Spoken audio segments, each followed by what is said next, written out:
afternoon, everybody. It looks like we made it. We count it down all year long and wait for the start of the college football season, and it is starting tomorrow. And that's something to be excited about. Of course, just get you ready for next Saturday, which is the official start, the regular start of the college football season. Although, it's the Labor Day weekend, which I love. I always talk about how much I love it, the consecutive days, how they really get it going. But we do have week 0 tomorrow to be excited about. Thanks so much for joining us. Great to be here on this Friday.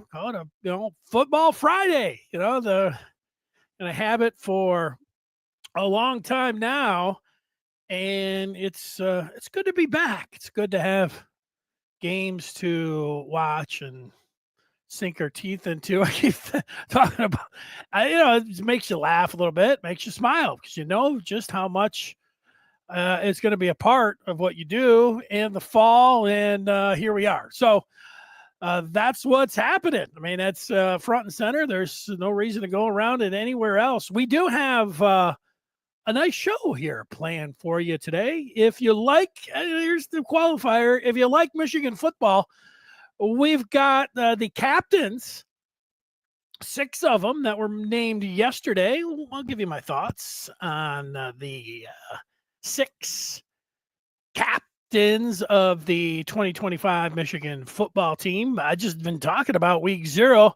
I'll go over that a little bit, but here in just moments, we'll connect with the radio play-by-play voice of the Michigan football program, and that's Doug Karsch. So we're looking forward to that, talking about Michigan with Doug. And for that, I think we see if we can connect with him right now as we go here. Let's see.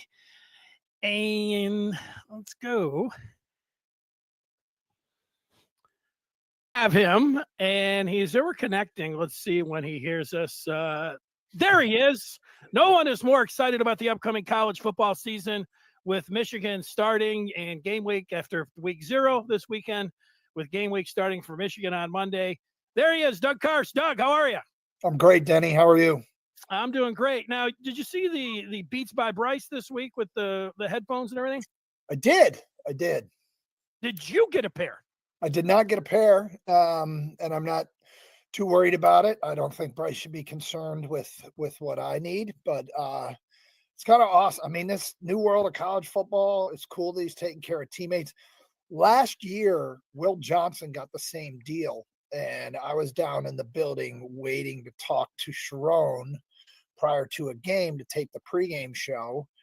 And it was a box delivered to Dave Abloff's office, and it was the sports information director for Michigan football. And they were the Beats. I think his were, I can't remember if they were yellow or blue, but they looked different than Bryce's did. But it was Will's deal last year, and he made sure all his teammates were taken care of. And this year, Bryce did the same thing. So this is the modern era of college football, right? And it's kind of neat that the kids get these opportunities. Someone asked me, you look at the Michigan weight room and you see like the wheels, it's there, block M's and everything. And they asked me if I had Michigan headphones. And I said, no, but I said, hey, Doug might. And so there's the question up in the broadcast booth. You guys have the block M headphones? We don't. Tony Butler, our engineer, who does a great job, has probably used the same equipment forever. It's reliable, and he understands how it works. But we do not have a sponsor. The sponsorship opportunity is there if you want to put your company's name on the side of our headsets. I'm not quite sure of the return on investment, given that it's radio and not television. But there's nothing sponsored in our booth just yet. But always looking for additional revenue streams, right? So. Yeah, well, I got to tell you, I like to go back and watch. You guys do have a camera on you during the game. Sometimes there's just cut ups, but I think you can also watch you guys calling the game, right? So there it is. So there's a YouTube stream of the home games okay, available. And but all you can see is the booth. You can't see the field. Although in the background of the booth shot, I think you can see the south end zone scoreboard, so you could see sort of the plays a little bit there. I mean, look, if you want to watch them, great, but it's just us doing our thing. It could be fun for Michigan fans during the pregame show, like big games. You're excited, you want to get inside the stadium, and we're up there and doing the pregame show. So it's kind of a way to get a jump on the day. I'd love it if we could, turn the camera around and face the camera with the field behind us and put on like a Michigan college game day experience. But that might be something down the road. Well, maybe you wouldn't be surprised at what people will watch, the Michigan football fans. I don't, do you have a championship ring? I have, yeah, they actually gave me two. I got one for a Big Ten championship and a college playoff appearance back in 2021. And then in 2023, yes, they gave me a national championship ring. And do you wear that often? I don't. It's displayed upstairs. We've got my wife then got me these little ring display boxes. So I've got the two rings. I will tell you the God's honest truth. The only time I break those rings out or put them on or Can show, I guess? Go for it. When you go to Frazier's. and you just walk in and then you take your fist and show them, or maybe you wait to the end when they give you the tab and then you just say, No. That would probably be irresponsible behavior. The only time I break those championship rings out is when I start getting any guff from my SEC buddies. I always send back a picture. I'll go put the ring on and take a selfie and send it to them. I'm saying, yeah, I'm not concerned. No, not worried about you guys. I love sending those guys pictures of the championship rings. Other than that, they stay stored away. Now, Doug, people are tuning in saying, why aren't you talking about Michigan football? So I'm going to promise you something. In 5 minutes from right now, Doug will have an exclusive on Michigan football here on the Maize and Blue Review. Of course, if you're rewatching this or watching it for the first time, you can just skip ahead and we'll get that at 5 minutes. We'll get that. I'll pull it out of him if he doesn't have a nugget that he's going to deliver to us or not. But, it was funny. My wife, you mentioned your wife, I was telling her that I was going to talk with you, and she said, Doug always seems like he's very happy. She listens to you all the time when, she's always running errands, and she's like, Doug's always happy. I said, well, they've been winning, so he's going to be happy there. And she asked me if I had ever seen you angry. I said, no, I don't think so. But then I said, oh, yeah, I did. I saw him angry one time. And so I'm going to tell you about this story. There's two stories in here. I want to see if you remember one or maybe both. It was back in 1999. Michigan was playing on the road at Penn State, and Michigan comes back and wins the game. Tom Brady throws a touchdown pass to? Was that Marcus Knight? It was Marcus Knight. Very good. That was nice. That was not set up. That was good. But after the game, we go to a restaurant bar, and it's packed with Penn State fans, and they're all they're downtrodden and everything else. Doug, you impersonated a Penn State fan. Do you recall that? Yeah. So this was it was yourself, and it was me, and it was Chris Ballas of the Wolverine. And we decided Ballas started it, to be honest. Ballas started it, and he started using the old complaints that we heard from Michigan fans all the time. And Ballas started engaging with Penn State fans saying, God, we need a more creative offensive coordinator like Mike DeBoer at Michigan. And did you see that transcontinental pass? We'd never do anything like that. They are a cutting edge offense at Michigan. Lloyd Carr, it really is on the forefront of advancing college football. And just basically, everybody thought Michigan was stodgy and conservative back then, but he played that role as a Penn State fan, and we started engaging with them and pretending like we were very upset. They didn't know we were just wearing street clothes, and that was pretty fun. And they never found out we were Michigan fans, just using the same old complaints that we heard, just pretending we were Penn State fans making those complaints. You're right. It was. All we do is run on first down, run on second down, pass on third down. We never throw on first down. Not enough deep shots. Michigan does all that stuff. We're having some fun. Well, the funny thing about Stan Parrish is if you go back to that game, Tom Brady was there, but I think that Brady act like I don't know if he act like he hurt his shoulder, and so he's coming off to the side, and they bring Henson in, and he throws it over to Diallo Johnson, and it goes for like 20 yards, and you're like telling these Penn State fans, we need to do so. Where's the creativity like that? And this guy's like, yeah, where's it at? So Brady, I can't remember. I think I bumped into Drew Henson years later and asked him about that play. And for people who didn't miss it or weren't there and didn't live it, they had this transcontinental pass, right? But they didn't want to run it to Tom Brady. They wanted to run it to Drew Henson. But Brady was in the game. And so they had a signal for when they wanted to run it. And then Brady was supposed to pretend he was hurt. So Brady saw the signal from the sideline, grabbed his head, and started to limp. And Drew, when he told me the story, so then Drew comes on, takes a snap, throws it out to Diallo Johnson, who then throws it all the way back to Drew Henson.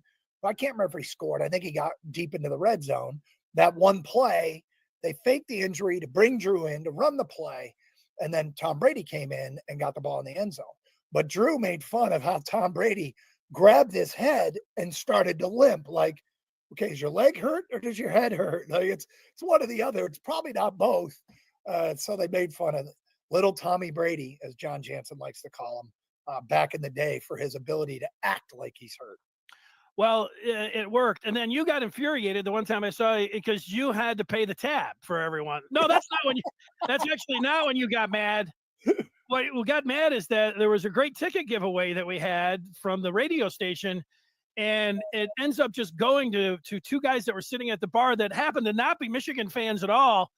And they were chain smokers. And at some point during the ride out to Happy Valley, you said, hey, how about just every, hour or so we let you guys, for a smoke break or anything else. It might sound silly nowadays, but back then those guys were just fired up and firing up. And they said, no, we're going to go to the back room, the back of the RV. And they were chain smoking. So you were a little bit upset about that to begin with. But after the game, you see them and you say, guys, you just witnessed one of the great games in Michigan football history. What do you think? And you know what those guys did, Doug? I know you know. They said, we sold our tickets and went to the bar and watched the truck race at Pocono. And you got so mad. You got so mad, and you were mad for like the next hour or something. He's like, you believe these guys? I mean, these guys were real classics. When they interviewed you, you're like, yeah, Doug. And they're like, Doug, okay, whatever. You're the guy. They gave 0 Fs about us, game or anything. It was a great giveaway. It was a fun idea, but it was completely wasted on those two. It was. All right, so it's been over 5 minutes. I like to hit those. I like to hit those timestamps. Do you have something? All of the. I saw you coming out or inside the football office just a couple days ago. What did you glean when you were in there? So something to us. Yeah, I mean, look, there's real competition at a lot of positions that is going to bring out the best in everybody. Obviously, the Andrew Babaloa injury is very disappointing, but at no point did I hear that either he, Evan Link, or Blake Frazier was clearly going to be the starter at tackle. And so that battle is great because they've got people that can challenge and can push the starters and can maybe try different guys in different roles. There's legitimate competition there. The one thing that I saw at practice that isn't really going to be earth-shattering, but last year when people talked about Michigan's passing game, it felt like they wanted to focus just on the quarterback, but the receivers didn't help the quarterbacks out much at all. You can count almost on one hand that a wide receiver made a contested catch. Colston Loveland would make a contested catch. But when JJ was here, JJ knew if I get it in Cornelius Johnson's radius, he can beat a defender for the football. Roman Wilson can go get the football. You think of the touchdown catch he had against Ohio State where he threaded the needle. He's got a defensive back draped all over him. He made the catch. We didn't see a lot of that last year out of Michigan's receiving core. An example of it came in the bowl game. Remember Fred Moore's touchdown? That was a contested catch. And I saw contested catches being made by wide receivers in practice. So that is something that, you hope translates to the football field on Saturday. But Colston could do it, but they weren't getting it out of the wide receivers. They are getting it now. So the things that stood out to me was legitimate competition at a number of positions. that needed more of that last year. That's one. And two is wide receivers are going to be able to help the quarterback out. And everybody wants to know about the quarterback. The quarterback they haven't announced it yet. There is a strong feeling that it's going to be the true freshman, Bryce Underwood. Physically, he does not look like a freshman. I was doing sidelines years ago, and Michigan had a big quarterback, 4-star. It's going to be the next guy. And I was down on the field, and when I saw him, I thought, wow, he needs to hit the weight room. That guy doesn't look ready for the college game, and that guy was Dylan McCaffrey. And the freshmen are skinny and small. They just are. Very few of them are ready to go physically. Bryce Underwood looks ready to go physically. And I think get ready for a season where you're going to see some absolute brilliant throws, but also some freshman moments. And their job is to pare down the freshman moments as best they can, overcome them when they happen. Sometimes they happen pre-snap. Sometimes they happen in the course of a play. But have a high tolerance because the skill set is there. And now it just comes down to how quickly he picks up the speed of the game, the bright lights, reading defenses before the ball snapped. I remember years ago hearing a story about a quarterback that they repped the blitz in practice 10 times. This Big Ten opponent would walk a linebacker up, and the linebacker would get right on the hip of the edge rusher. And whenever they did that, the blitz came from the other side. And they did it in practice, and the quarterback recognized it 10 times out of 10 in practice. When the linebacker walks up and gets on the hip of the edge rusher on my left, the blitz is coming from my right. And he'd audible into protection that would shift that direction. They get in the game, team shows the look, they walk the linebacker up, quarterback sees it, doesn't shift the protection, takes the snap, and gets sacked. Why did it work in practice and not work in the game? Who knows? But you just don't know until kids out there taking live snaps how they're going to respond to the stage. And sometimes for some people it's too big. Sometimes you don't notice that, as you're a freshman year, but your sophomore year you notice it. So it's just something I tell everybody. There are probably going to be some rough patches, but the skill set is pretty special. Yeah, most people don't want to hear you. And I think that most people are expecting him to be the greatest thing since sliced bread immediately.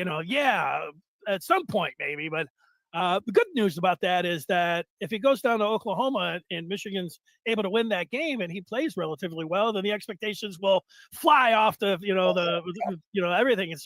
And if they lose, who knows? Just be patient. That's my whole thing. Is everybody should be patient with Bryce because I think he has a potential to be an absolute great one. Yeah, well, I think, might only need him to be serviceable and protect the ball. I don't know. That sounds like coach speak. Let me give you some quick hitters. Okay. You can say true, false. You can add it. Will Michigan make the playoffs this year, do you think? God, they're right on that bubble, Dennis. I guess right now, if I had to, bet all our savings, I'd probably lean. We like to say on our talk show, my 51. My 51 would say no, but here's the crazy thing. The problem with answering this question is you almost have to know the environment. What does everybody do around you? How does their schedule shape up? I think Oklahoma might be sneaky good this year. And, if they lose 3 games with a tough schedule, that can get you in. And so I think 3 games is about where they settle in. So what is the environment around them?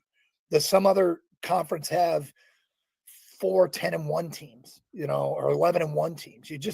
So it's impossible. I think they're going to be right on that edge, Dennis, right on that edge. Yeah, I'm out of the loop. I remember you go car, house, lock of the week. So I'm not locking up anything when it comes to that question. Okay. How about, you mentioned the depth, the competition at the positions, and I'm buying that there's depth and on the defense and on offense at all the different positions. I like it. But after McCulley, who are you buying that would be a playmaker? And you could put the tight ends. They've got 2, 3, 4, 5. We heard Steve Fasula, the tight ends coach, talk about 6 of them this week. So they can throw a lot of different guys out. Who are the playmakers that you're buying as the pass catchers for Bryce Underwood? Fred Moore. I'm a big Fredro fan. I think he is going to take a big step forward this year. And that's a guy who They kept saying in practice was making plays. And I go back to that catch he made against Alabama. I just, he comes from a long line of great receivers from St. Louis. He wears the number 3 because one of the high schools he played at is where Jamison Williams went to school. He wore the number 3. All the great receivers wore the number 3. He was next in line. And that number's now retired back at his high school. But he is good personality, but I think that's the guy that's poised to take the big step forward. So I'll go Fred Moore. Okay, defensively, Michigan was top 5 in the country against the run, but they lost their 2 guys inside that went in the first round, top 13 in the NFL draft. And I think they were number 19 overall in total defense. I'm thinking they could be a top 10 defense. Are you buying that? And if you are, who are some of the playmakers that you will see emerge? We know about the Moores, Derek Moore, Rod Moore, whenever he gets back. But after that, there's a really wide open along terms of guys that you could pick to step up in what could be a top 10 defense. So there's a lot of questions in there. Let's see how you handle it. I think the strength of the defense is the linebacking position. I think Ernest Hausman, or Ern, as Wink Martindale calls him, I think Ern and Jayshawn Barham is going to be the best linebacking duo in the conference. Barham, it was interesting listening to Brian Jean-Marie speak the other day about how last year he just kind of played on a lot of instinct and made things happen because he was a great athlete. And this year, total functioning within the defense, total knowledge of the defense, and playing so much better. And I think, you're talking about a versatile weapon that can be used in a lot of ways. I think they're going to maybe use, get Jimmy Rolder on the field a lot more, and maybe with Barham, put him on the edge a little bit. I think he's going to be all over the field. He's a great athlete. It's interesting, that position, they have a transfer from Maryland and a transfer from Nebraska, 2 guys transferred in the Big Ten and make up what I think is an elite defensive duo in the middle of the defense. And that's what Wink Martindale's job is this year. Okay, last year I had 2 first-round tackles. This year I got these 2 great linebackers.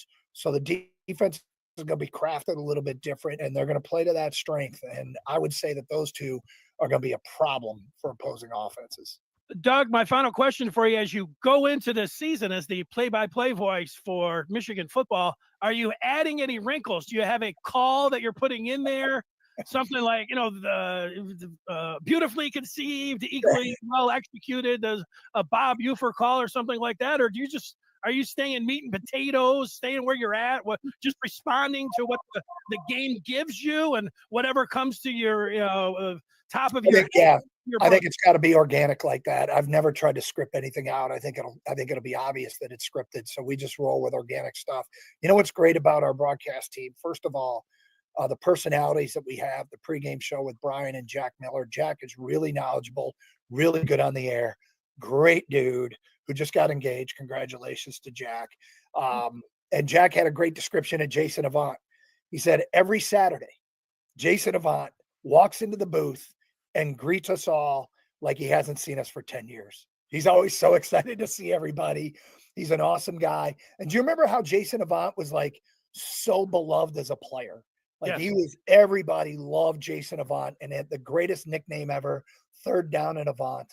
And he now as a broadcaster is probably Michigan fans' greatest broadcaster in modern era because of what he did on that field in Columbus, getting that flag back. He is now the Michigan fan base's spirit animal down on the field because what he did last year in Columbus. You're not going to desecrate this flag, and he grabbed it back. The clip that went viral. He says everybody calls him Flag Man now, and of course, then there's John Jansen, who nobody is more bleed blue through and through, and knows the game like John. The only thing I'll do is lay out and let Jason be Jason on the field and make fun of John every chance I can, and we'll have a good broadcast. But I love working with those guys. I'm very lucky, very blessed. And we got a really, really good team. And we have a lot of fun on Saturdays. Star of the broadcast are the guys down on the field. And that's the way it should be. Great job. My guess is that you will watch Ohio State and Texas and then get on your bike and head in. But I was thinking that might not be enough time for a 7:30 and then a 6:30 pregame. But that gives you 2 hours. So maybe, have you planned that out yet, mapped that out? My pregame routine either involves walking from my house, which I can walk to the big house in just under an hour, and I just put on my my AirPods and listen to any podcasts or press conference stuff I haven't heard again. So I like to be down there usually when the tailgate show starts, which is 3 hours prior to kick. Yes, sometimes I take my bike. I love taking my bike on the road when I drive somewhere, ride it around Purdue's campus and Iowa's campus and Penn State's campus, and just check everything out bright and early in the morning before even really the tailgaters start, like as the sun's coming up. But I like to walk on game days and then walk home afterwards and relive it all. It's a ton of fun. Everybody's got their game day routine, right? So you might see me walking down the railroad tracks on my way to the big house. Well, you just keep one of those. So you better keep your, if you're walking around in case the cars or whatever else. But I know train comes. I'm always like, I got headphones in. I'm like, what if a train came? When I get smoked by a train, that would be a rough way to go. That'd be disappointing knowing that the steps that you've taken, you seem like a real safety first type guy, more than anybody. You getting hit by a train would be a huge upset. All right. Not the way that I'm thinking you're going. Doug, thanks for all your time. Continued success. We're looking forward to hearing you during the season this year. Take care. Dennis, anytime, man. Great job. All right. There he is. And that's right. There he is. Doug Karsch, walking the train tracks with his headphones on. Not something that I would advise any of you out there to do.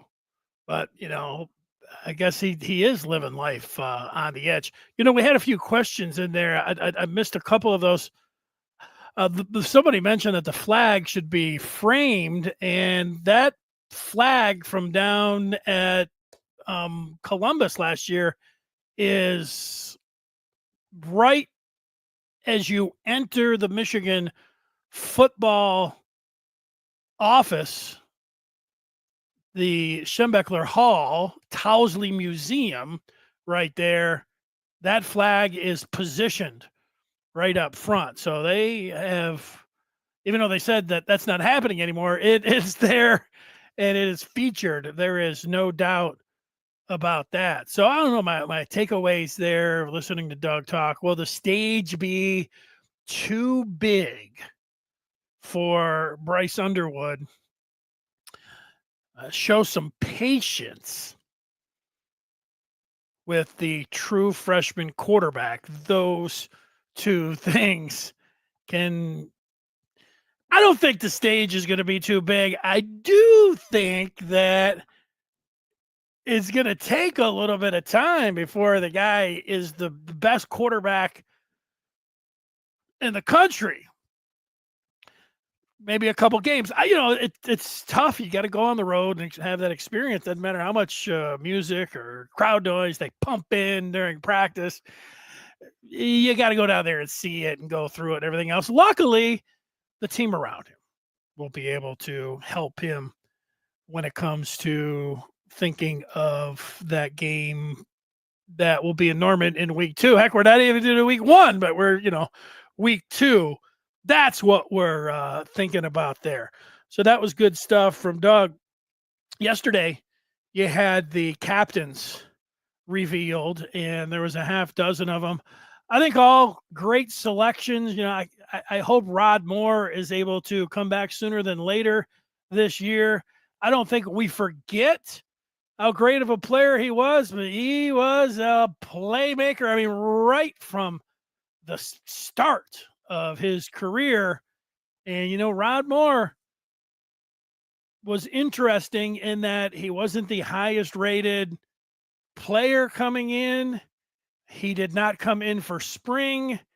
And then he got out there as a true freshman, was making plays. I remember the game in Happy Valley that Michigan won, where he had Cade McNamara to Eric Alt. Penn State was coming back, and Michigan needed to stop him on 4 downs.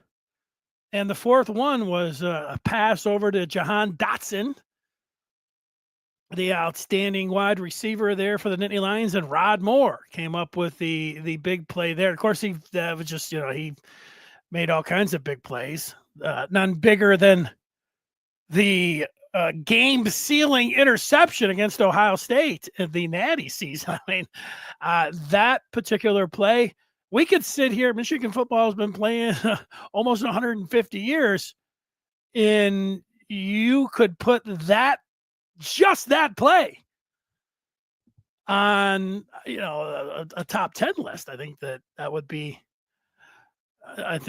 one that you could do. The rest of these guys, Bredesen, this team, I've been to many a news conference this year, and whenever there's any Michigan players there, one thing that I've noticed is that anytime anybody is asked about Max Bredesen, they all talk for a long time. He seems completely beloved by his teammates. Breddy, they love talking about him. Gio El-Hadi, he's a real meat and potatoes guy. He can handle any question. I mean, he sounds like he's always sounded like a captain.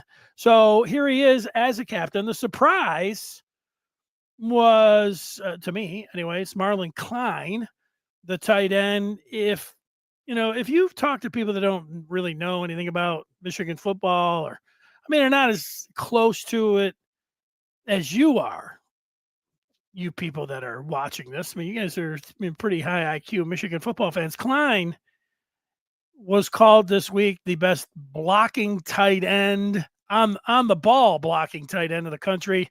That's Bredesen off the ball, the best blocking tight end of the country. This was by the tight ends coach, who just talked with great praise just praised all of these guys. But we've seen enough of Bredesen. Klein's the one who also 2 weeks ago I was there when he said that nobody outside the building has seen what he can do in the passing game. So we'll see what kind of receiver he is. He's big, and he could be a key weapon. When you just think about it, I know Doug mentioned Fred Moore. McCulley's the top target. Red zone, anywhere on the field, he's their number one receiver. Could be, you want to make a case for Klein. You could. And the other two,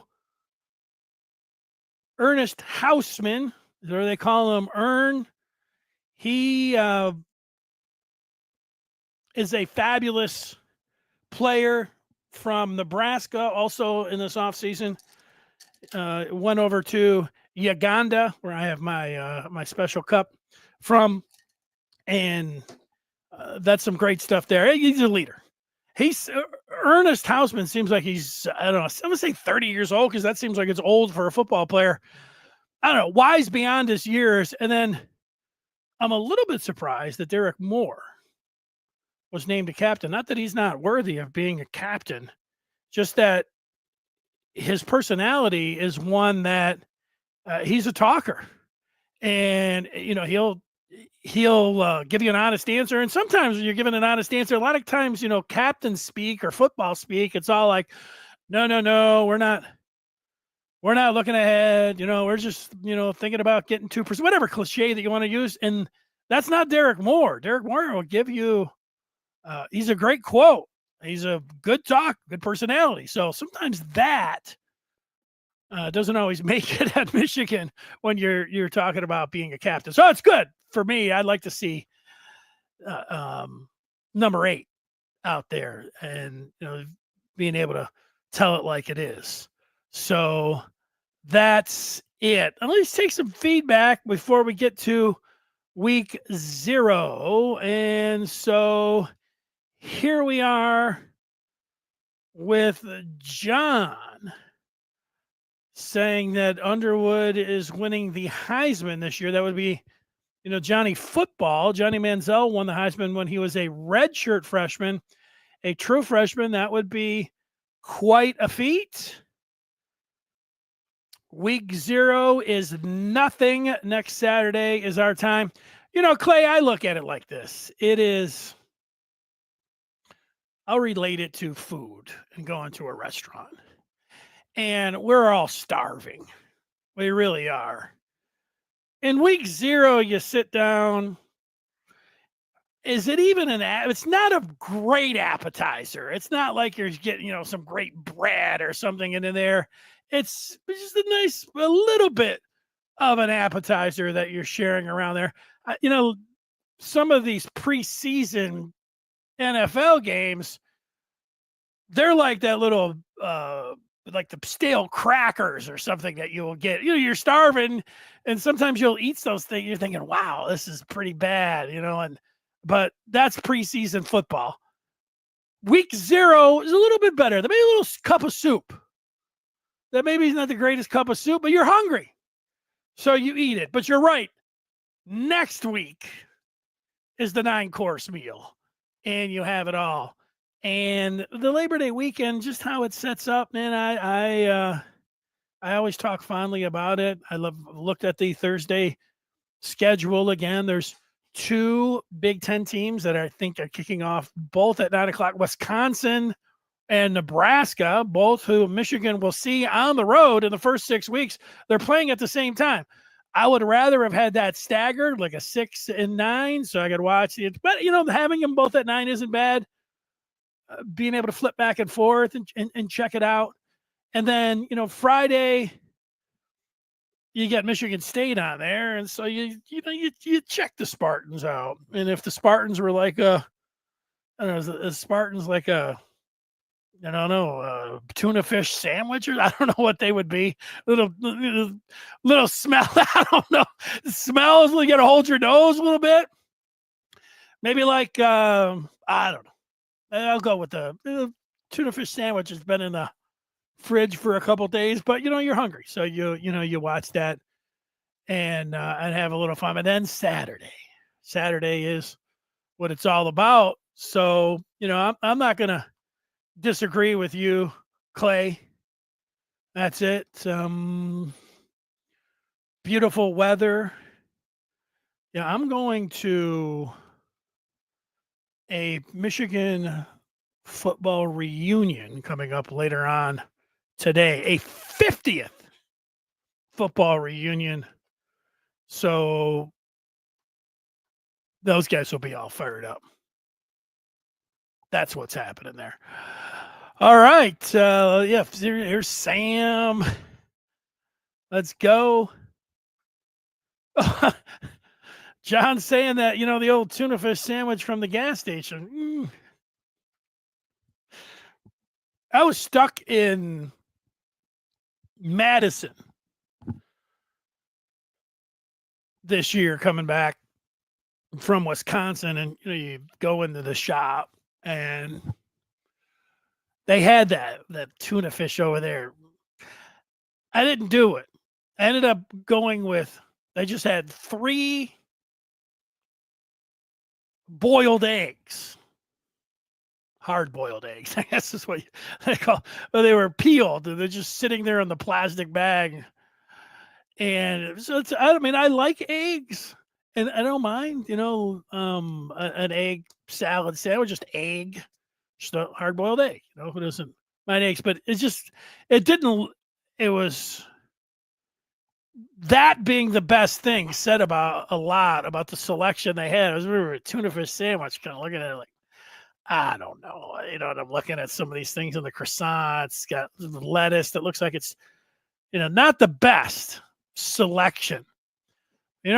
Just like that old gas station tuna fish sandwich, just like the Spartans playing, next Friday, you'll watch and you'll be like, it's actually not that bad. One thing, you don't have to do that too often. I don't know.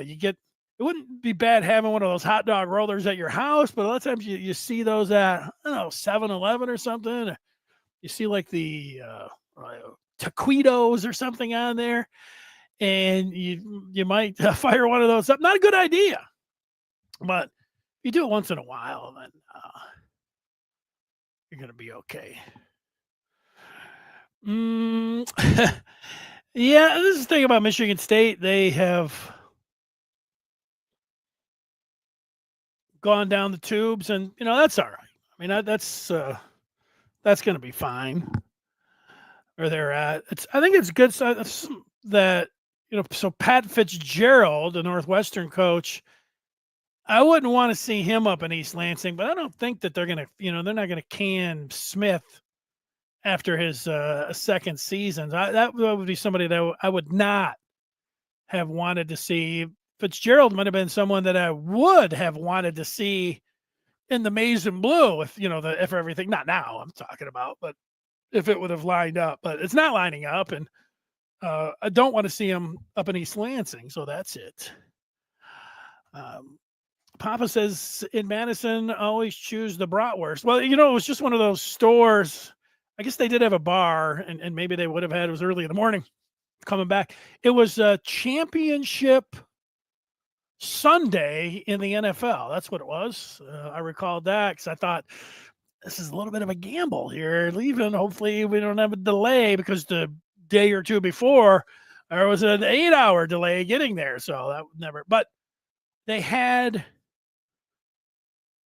Papa cheese curds, which I liked, but I was kind of looking at them and I'm thinking, I guess I didn't know what a cheese curd was.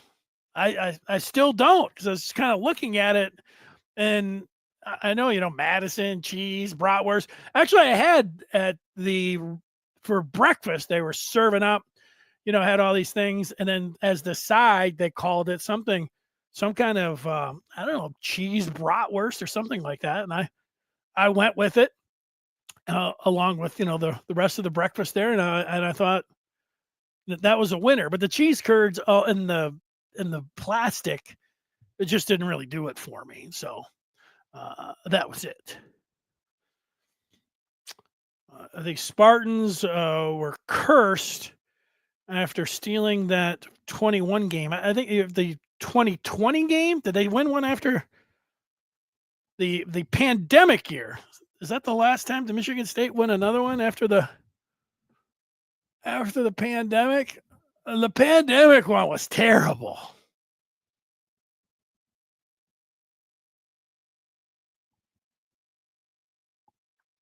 Halloween night, pandemic, second game of the year, empty stadium.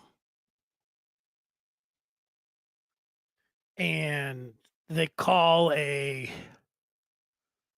quarterback pass for the running back.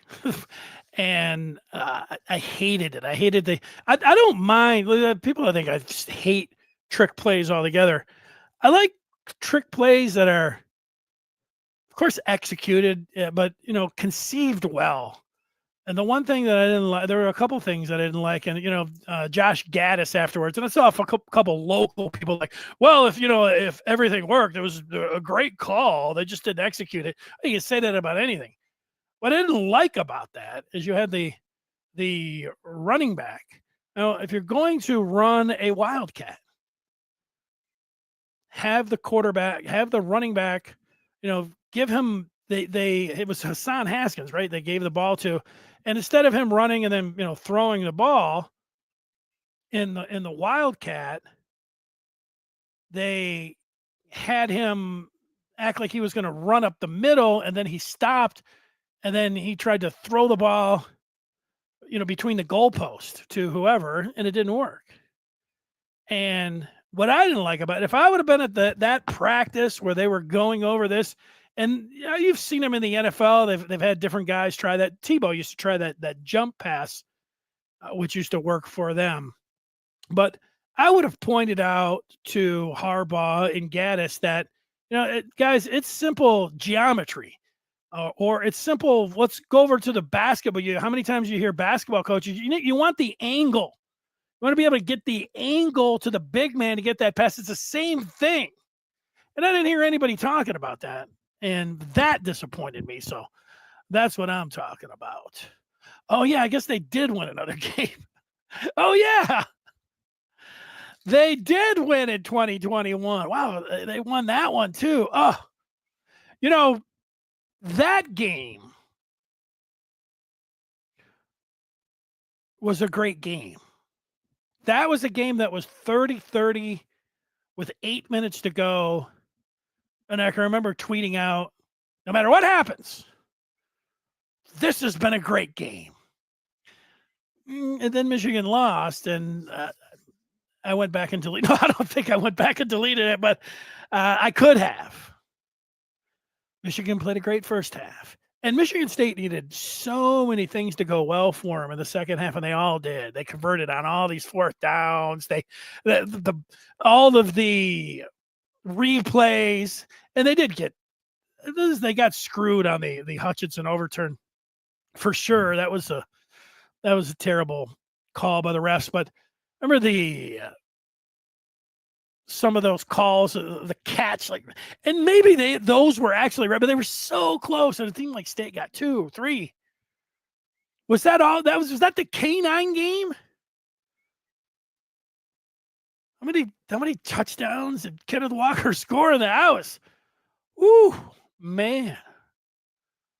And for all the great, and it's really Michigan in 2021. They went to a new defense, the 3-4 defense. That was a big reason that they turned everything around. Offensively, the ground and pound, a huge reason why they were able to rip off all of the Big Ten titles that they did over the next 3 years. But in that game, McDonald was outflanked and outcoached, and so was Harbaugh. They were running on and off the field there, running around.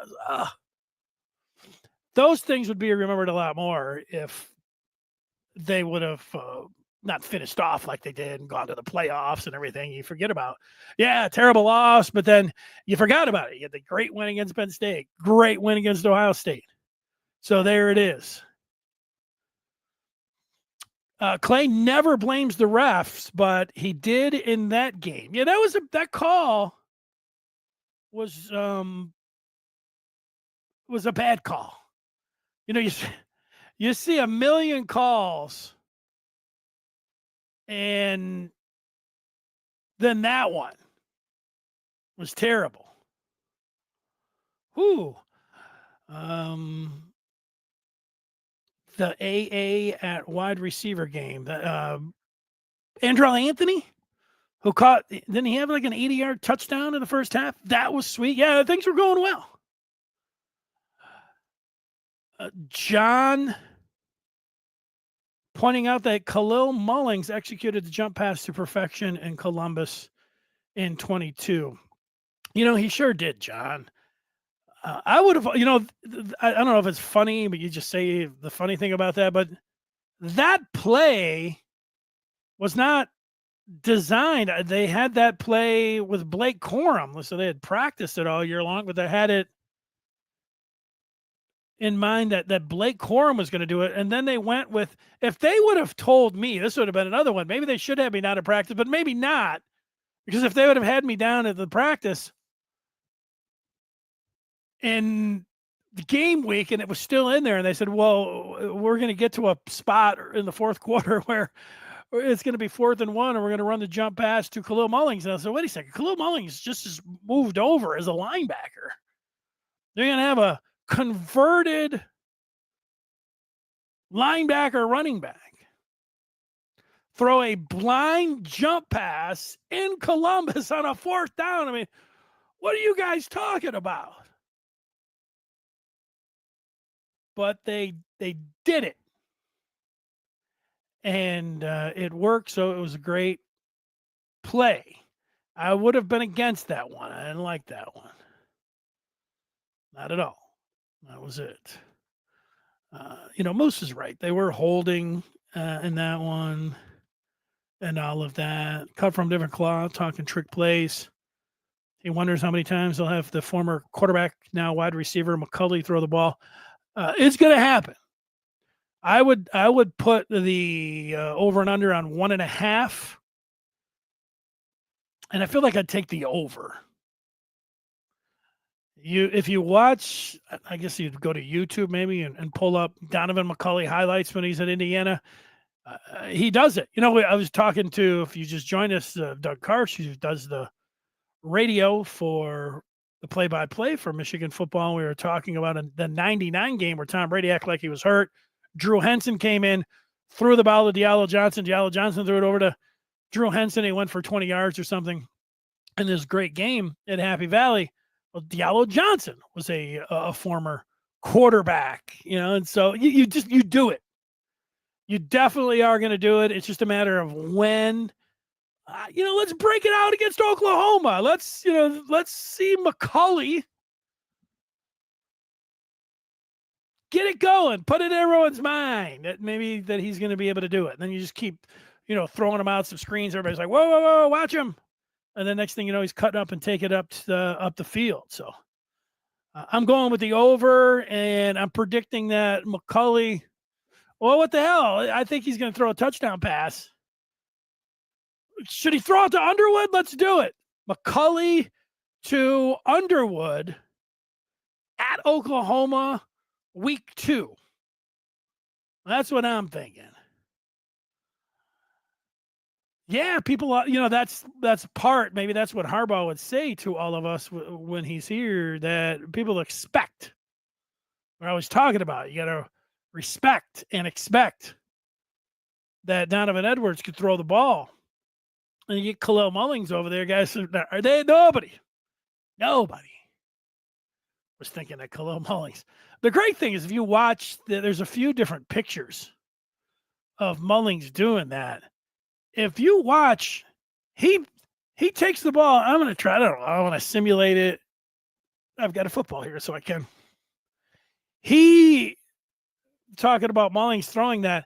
He doesn't just throw it kind of like a snap. He takes this long, and then he's cocking the ball back, and then you can see the line of scrimmage, and it's like he is here, and the line of scrimmage is there, or the linemen are there, way taller, and then he's throwing the ball like to the moon. You would, if you just saw that picture and said, okay, what do you think the chances are of this guy completing this pass?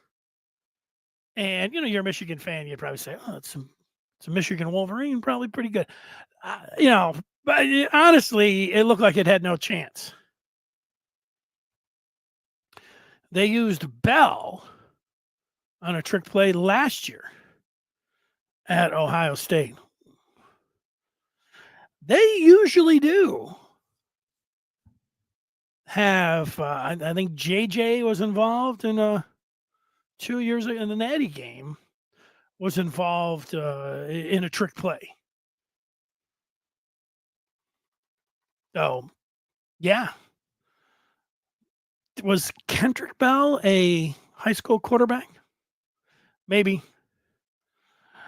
Yeah, they are down. They're down pretty bad. So is Ohio State, for that matter, even though they won the national championship. Working over 2,000 days. And, they still have to deal with that. This is a little bit of, I'd say a shot, but, just having some fun as Mullings wind up as big as Jaden Davis. No, it's not quite a Jaden Davis wind up where, he's going to say he's going to throw, and then you count 5 Mississippi, and then the ball's coming out. I joke around with Jaden Davis.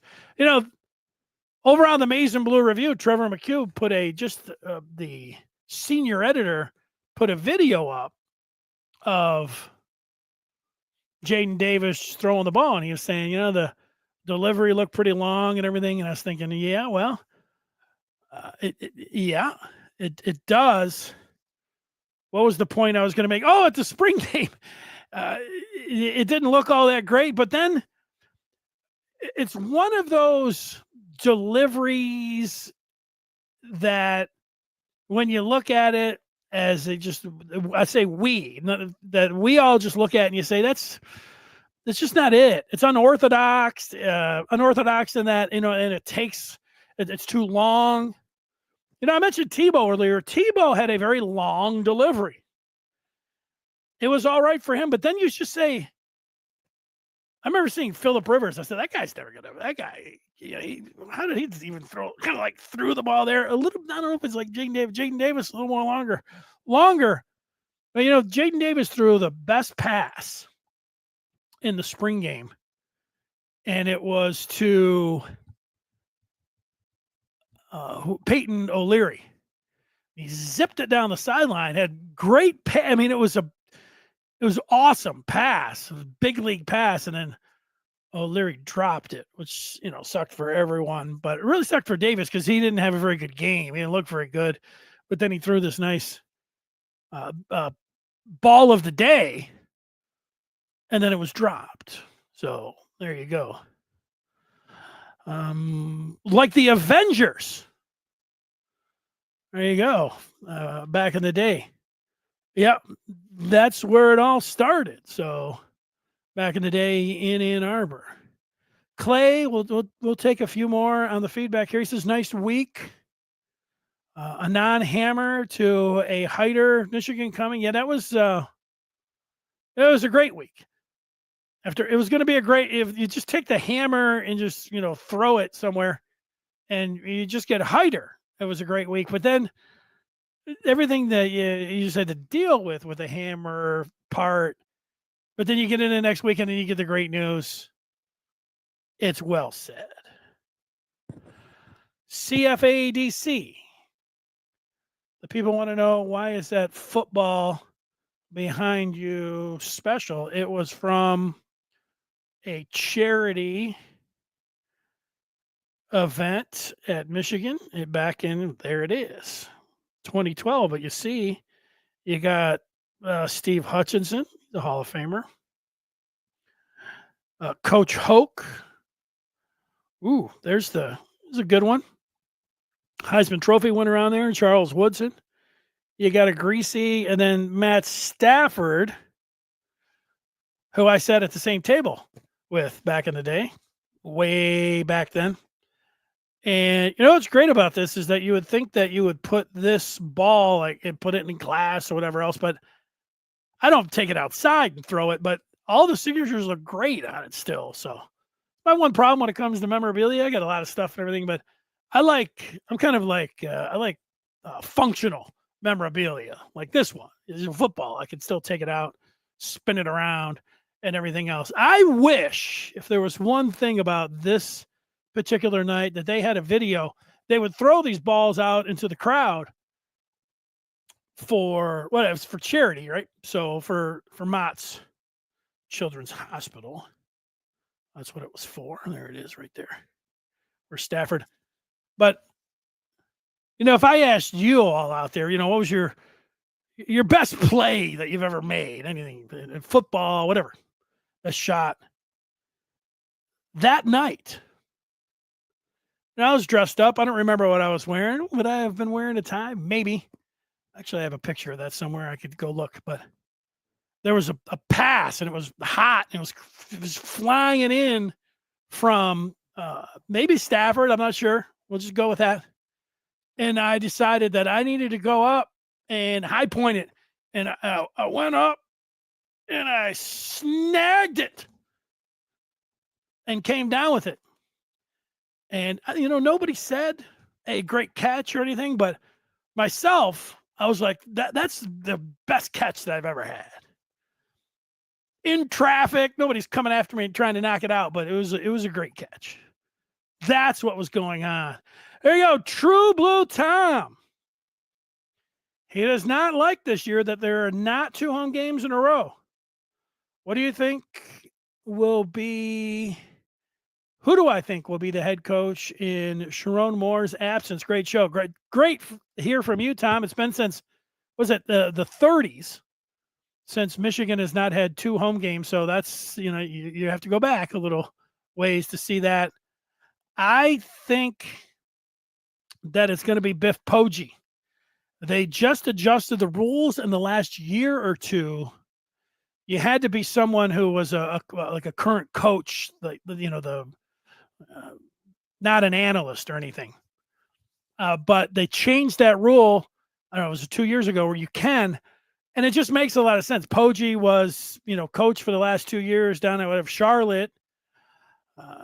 Everybody knows him, all that. And then so everybody could just go with their normal assignments. However, Tom,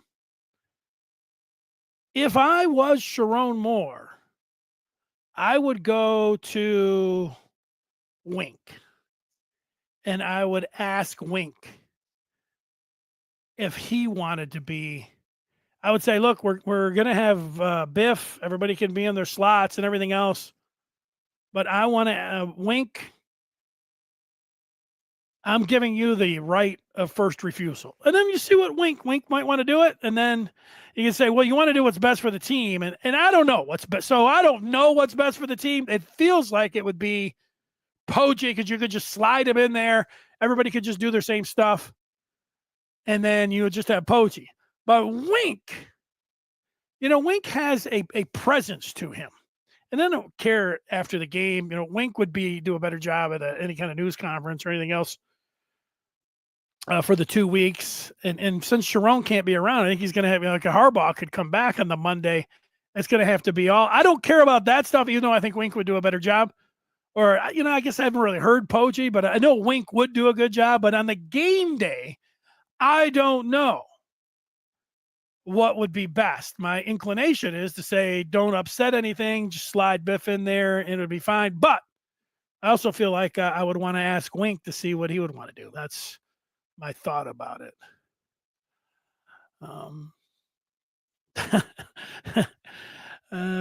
Taking some shit. They're not shots, it's just facts. When it comes down to Michigan State, right? Ferris has shortened up his serve. He lost a little bit of his velocity, but improved his accuracy. Save the long wind up for the bomb and focus on accuracy. Yeah, I don't know how your overall point. Jaden Davis, Jaden Davis is now, been in the program. He's had he's a sophomore.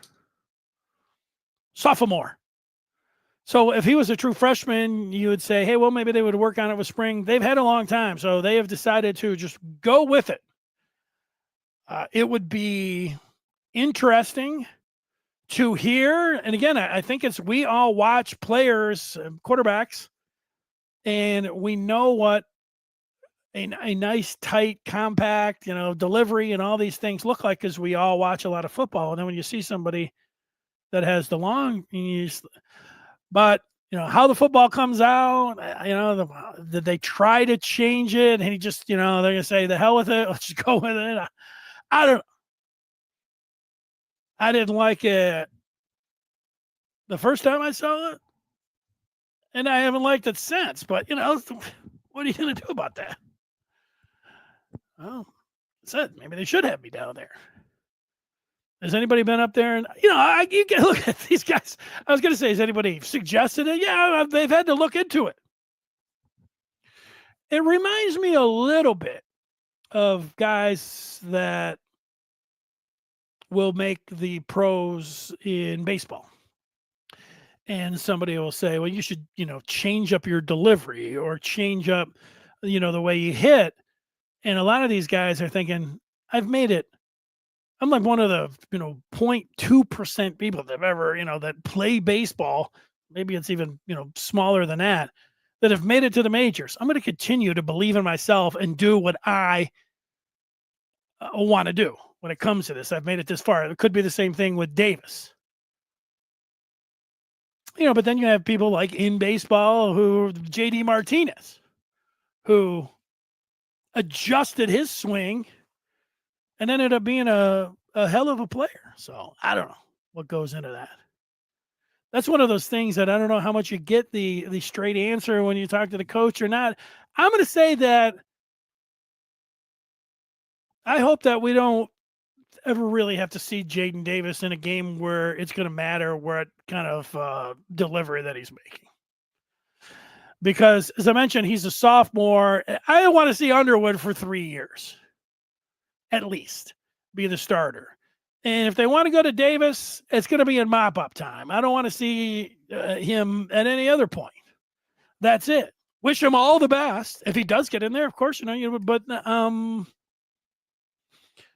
that's it when it comes down to it. All right.